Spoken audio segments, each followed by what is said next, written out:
What is up, everybody? This is Kevin over here at We Are Spartans, bringing you the latest war recap video. Uh, we're over here in the CWL Premier League. We just went toe-to-toe with Fortas FLTU from Lithuania, and we were victorious, 82 to 80. It was a little bit closer war than we thought it was going to be after our Town Hall 9 started off really hot, and we were pretty happy to get the victory. We ended up having a lower percentage than they did, but we ended up winning by 2 stars, so that was all good. Recently, We Are Spartans. They joined the Swarm family, and this was actually our first combined war with the guys over at Swarm Synergy. So we knew there were going to be some growing pains, but everything came together pretty well in this war. We all worked together pretty well, and we were pretty happy with the result. So I'm on voice right now with Matt from the original We Are Spartans. You want to say what's up, Matt? Hey guys, what's up? And I'm also on the line with Notorious BIC, who was originally from Swarm Synergy. Yo, what's up, guys? How's it going? So, and we just wanted to talk about a couple of our attacks this war. We're going to showcase 3 9v9 attacks and a 10v11 attack. Unfortunately, we don't have any 10v10s to showcase this war. It was a little bit rough at the Town Hall 10 level, but we'll show you guys what we got. So with that, I want to go ahead and showcase some of our Town Hall 9 guys who the Town Hall 9s really had an awesome war. We had you want to tell all about the 6-packs? Yeah, we had Remember I the think 6-packs? I think we had 5 guys who had a Town Hall 9 6-pack. We had Drizzle, Taitan, Gumex, Shadow, and Neza. They all freaking smashed at this war. They all got Great Town Hall job, 9 guys. 6-packs. Yeah, our Town Hall 9s performed great. First 4 hours, all Town Hall 9s were cleared. Yep. Yeah, we had them How all we do? cleared in the We first had, 4 hours. Yeah, we had like 7 or 8 scouts, something like that. 7, yeah. Yep. Which was great. Good stuff, guys. Awesome work. Yeah, the Town Hall 9s really set us off on the right foot, getting us going in this war. I mean, they were awesome. Our Town Hall 11s were awesome, and our 10s, Could use some work. I was a part of that, and we have some improving to do. But once we do it, watch out, definitely. That's it. So, all right. So we're gonna start it off. We're gonna look at base number 28. I believe it was who took Queso. that? Yeah, did Queso take it out? Queso took it out. I'm going to talk about it. All right. So Matt, I'm scouting it right now. So let me know when you want to start it.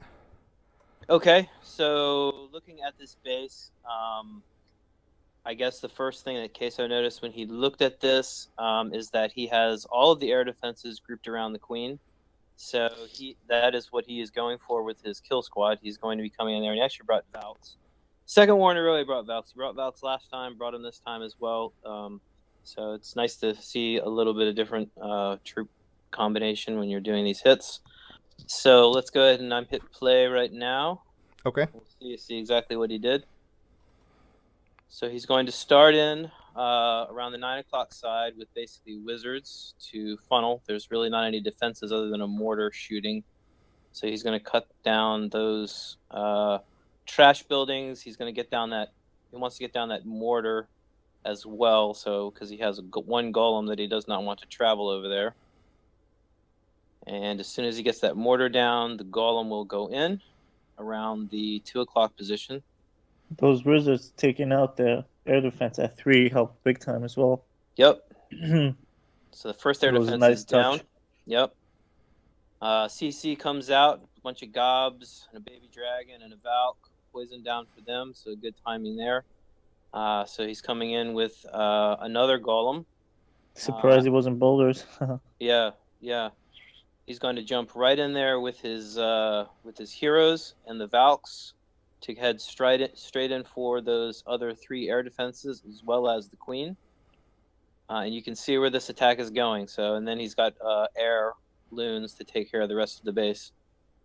Yeah, those Valks did a lot of work. Took out Yeah. the queen, bomb Yep. tower, Yep, they and shred. about to take out the king. Yep. So they shredded through that. He's got one hound, and there's no air defenses left. So, I guess he really maybe could have brought more loons, but that's fine. So the hound is going to tank those Teslas, and he's just going to just start sprinkling in the loons on all these remaining defenses. And you can see they're moving in now at the 11 o'clock and 1 o'clock positions, dropping a haste down, bringing him in, and this base is all but toast. So that's the last defense. That Tesla up there, that's going down. Actually, no, there's one more mortar, but pretty much all cleanup at this point. So I'm just going to fast forward at ×2, and we'll just watch the loons spread out and trim down the rest of the space. Great job, Queso. You the man. Well done, well done. Yeah, I mean, once Queso stops chasing those turtles over in Hawaii, he can put together a pretty good fucking raid, I must say. Yep. So that was awesome. I mean, how often is it that you see a Val kill squad with a La Loon back end? That was a Yeah, good not choice. rare. It was a good choice with all the air defenses around the queen like that. Yeah, that was pretty awesome. And then he made sure to drop that hound on those Teslas. I mean, he wasn't the first one to hit that base, so he knew where the traps were, and it definitely worked out in his favor. Yep. So next we're going to look at base number 21. Drizzle took out base number 21. And Notorious, you going to take us through this attack here? Yes. So Drizzle is gonna do a queen walk, but for this queen walk to be really successful, he had to set a good funnel for her to push her in. So let's hit play. Yep, I'm in. All right. So the baby dragon was big for the funnel. I believe it took out what was pretty necessary to push her inside. Defense was closed. The other side, baby dragon exposed the Teslas, the wall breakers. Now that wall breaker opening was pretty clutch and big because it helped the queen. Literally, the queen is gonna take out the whole left side of this base. This queen walk is gonna do some damage. Yeah, I mean, once she's in that compartment there, I mean, you can see how much of the base is available. She's just picking off everything. The king and the Valk was a good touch. Helped distract the archer tower. Oh, that black mine. That's alright. Queen's still going. King for king. Half the base is already done from just a queen walk, which is great. Really good. The hound soaked up there. The mines did its job. Skellies, those air skellies are annoying. So far, it's looking really good. It's looking really good and clean. And then the Tesla farm. Now, this was a fresh hit, so he didn't know what was there, what he was expecting. We were all waiting for him to drop the rages, but yeah, you can see at this point he's got 2 rages and a haste in the bag. Yeah, and a haste. And so we were wondering what he was going to do. He said, "I'd rather try and swag them than use them efficiently." So the loons falling, took one out alone. Yeah. And there was 2 Teslas and a mortar, and that king survived the walk from like 7 o'clock. It went all the way around, took enemy king town hall, and he swagged. Yep. That king did just as much work. Great job, Drizzle. One of the guys that had a 6-pack did awesome work. Yeah, he had a great war. Really good. So, gotta love seeing that. Yeah, always swagging. Not 1, not 2, but 3 spells. Absolutely. That's how we do. That's how we do. And 2 wall breakers and 2 loons. That's 2 wall breakers and 2 loons. Hey, if you don't swag wall breakers, then you're not fair play, right? Yeah. So next we're gonna take a look at base 20, C Vitus. And Matt actually took this base out with his 1009 account. So Matt's gonna walk us through this and explain what his thinking was in the raid. Yeah. So just pulling it up, looking at the base before I hit play. So this was not a fresh hit. So kind of knew where stuff was. Knew there was Teslas around the North Expo, and also knew that there was a Hound in the CC. So I didn't really care about that. So given that, and then given the position of the heroes, I said, all right, so we're just gonna run like 50 hogs on the base and not worry about anything else. So yeah, that's what I did. So just go ahead and push play at this point. So you can see we have 38 hogs, and there's hogs in the CC, and then there's just wizards to clean up. So start off, I just pre-dropped the poison on the heroes to slow them down a little bit. Dropped the heroes, my heroes on those heroes, rage them up, take them out. And I guess the one thing with the mass hogs is that you just want to make sure that they path right. But the nice thing about those expos being on that island is that, you don't want to put the hogs down and have some go right, some go left, because you want to keep them in a pack together. So because those expos have such a, space around them, I felt pretty confident that the hogs could all path counterclockwise and none of them were going to cut back on me. So I had just enough hogs that traveled to that expo there to take that out, that I could start reinforcing in the clockwise fashion. And that's kind of what they did. So you can see just loads of hogs all moving in, healing them up as I went. That's a big thing. You got to always keep them under heal. Right. And then there's the Tesla farm, so definitely healing that spot. Poison, the second poison goes down to take care of the skellies. That was clutch. That was good.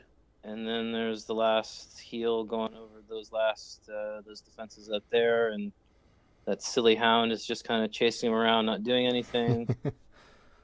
And there's nothing left but that mortar and the air defense, and the one archer tower, and then there's still about 75 hogs left. So, and that's just cleanup. So just great hit, bro. Times for it, and GG. Yeah, I mean, look how many hogs you had left over there. Yeah, it was a lot. So it was. Yeah. So it was definitely a good base to bring that attack on because, like you said, you had only 2 defenses pretty much in the core 3 compartments with those expos and everything, and you just knew how everything was going to path.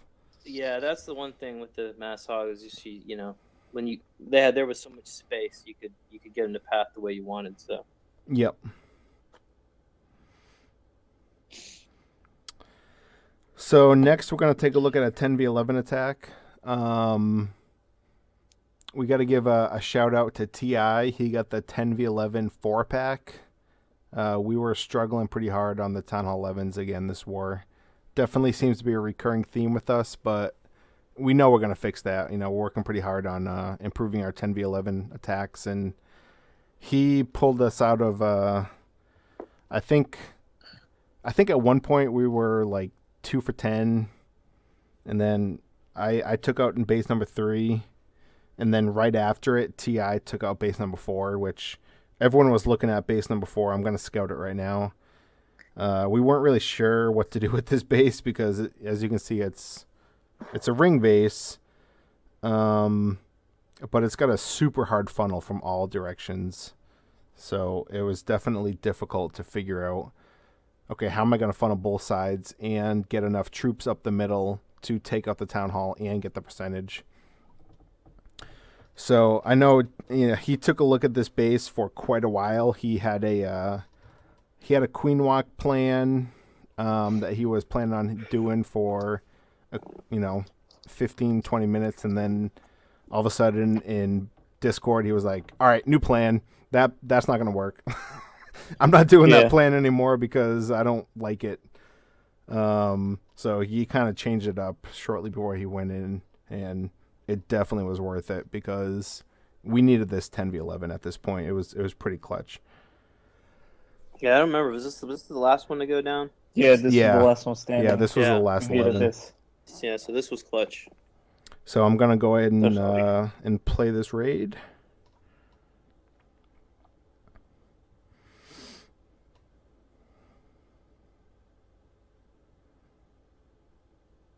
So he scouts the base for a little while, make sure he knows exactly what he's going to drop and where.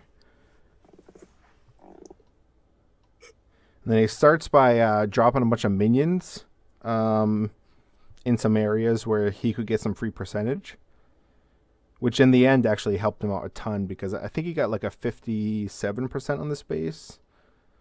So all this free percentage he got in the beginning was really clutch. He needed every one of it. So you can see he's dropping minions at 7 o'clock and 3 to 4 o'clock.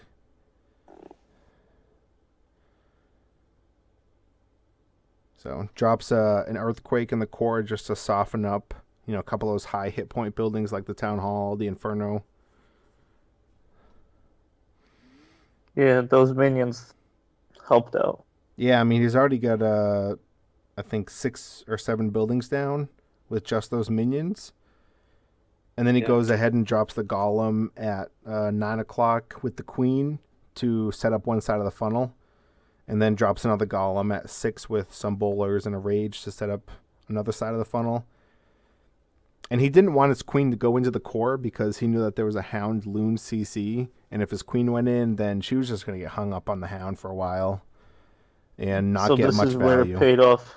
This is where it paid off for the Queen to actually walk around the base. Yep, absolutely. And then he goes ahead. Usually want her in, but not this time. Yeah, not this time. So he drops the jump and the freeze on the Inferno to get his Bowlers in towards the core with another Rage spell because he knew that the Bowlers could reach the Town Hall over the wall. And the Town Hall goes down, and at this point he's already got 56%, so he's already smashed it. He's already fist pumping over there. Yeah, TI definitely came in clutch with the 4-pack, 10v11s. Yeah, we needed both of them. They were super important for us this war. And he hit both very tough bases that we were struggling with, so seems like to him this is not a problem. Yeah, he loves them, so he can do them for us from now on. We would all appreciate that if he can just take them out fresh from now on. I mean, I think we went like 4 for 13 or something like that. I don't know. It might have been 4 for 12, but it wasn't great. And when he took those 2 bases out towards the end of war, it gave us all the boost of confidence to know that we could go ahead and win this war. Yeah, definitely. Yep. So that was awesome. We definitely we love seeing that stuff right there. It's a good war, though. So we won. Fight, but for this. Yeah, so we ended up winning 82-80. It was a much closer war than we thought it was going to be early on in the war. But we were happy to take it out. We ended up. So now we're at this point we're 2-0 in the Premier League. Mm-hmm. So we can't ask for much of a better start than this. So we're 2-0. We got. Does anyone know who we have next week? Can't remember. I'll check. Give me 1 second. I'm on it right now. Yeah. Shout out to the Town Hall 11s this war. Oh yes. They were. We didn't show any of their raids, but they did really well on the dips. That was really the difference in the score because they had 1 10v10, we had none. But their 11s struggled big time, and ours did not. So they were really the difference. Yeah, no. Once we got those doubles on the 11s taken care of, our 11s are what gave us the win here. So yep. Shout out to those guys. Spanky and Dollar Bill had the 6-pack on the dip. So great job, guys. Absolutely. So our next opponent is the Deutsch Twig. Who? The Deutsch Twig. The Deutsch Twig. Oh, I know who you're saying.